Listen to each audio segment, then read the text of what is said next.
Albert Breer here on the Rich Eisen Show, getting set to fly off to Indianapolis within the hour to head to the Combine. And I've seen you work rooms and hallways, Albert. And I understand, you mentioned the quarterback class coming in and its relation to the free agent market.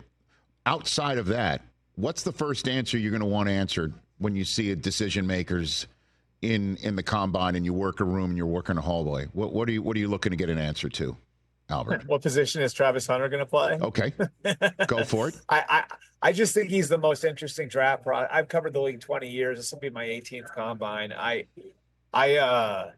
think he's the most interesting player to come into the NFL in my time covering it.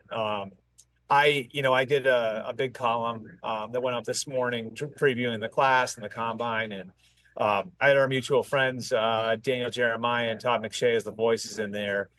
DJ compared Travis Hunter as a receiver to Devontae Smith and as a corner to Darius Slay. Todd McShay compared Travis Hunter to Garrett Wilson as a receiver. So, I mean, you think about like how rare that is, right? Like, think about that, like that he could be that good a player on both sides of the ball.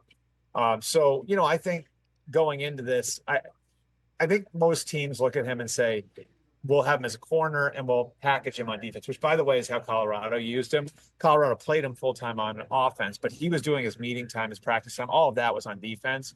And they were coming up with packages to incorporate him into the offense and signaling routes in from the sideline to kind of help him make it work. Can you do that in the pros? I think one underrated storyline on him for this week is how much he weighs. You know what I mean? Is he in the 170s or is he in the 190s? That's going to, play right into that durability question on whether or not he can hold up playing both ways. It's just, I don't know. I mean, I think when you and DJ are sitting up in that booth, on over the weekend, Rich, it's such a rich conversation. There's so much to it. I think he's the most interesting player, that I've covered, going into a Combine in 20 years covering the league. Well, speaking to the same individuals that you spoke to, and McShay and Daniel, and obviously we had Dion on at the Super Bowl, and Mayock and others, and I'm just putting together the pieces here on Travis Hunter. The general sense is he's going to be a corner. That's where he's going to play all of his, snaps, with the exception of a package on offense. And then there's a question as to how large that package is and how many snaps, 6, 10, 15.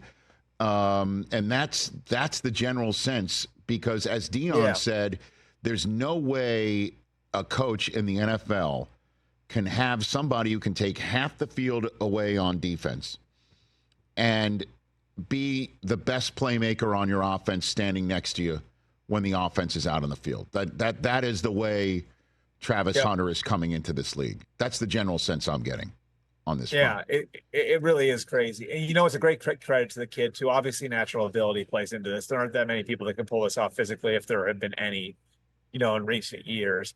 I also think, and this is something that, like, a lot of the guys who are on the road in the fall have said to me over the course of the last few months, like the level of conditioning and the level of mental toughness and mental focus and just, all those things that kind of fall under the heading of football character that it takes to pull off what he pulled off at Colorado the last 2 years is off the charts.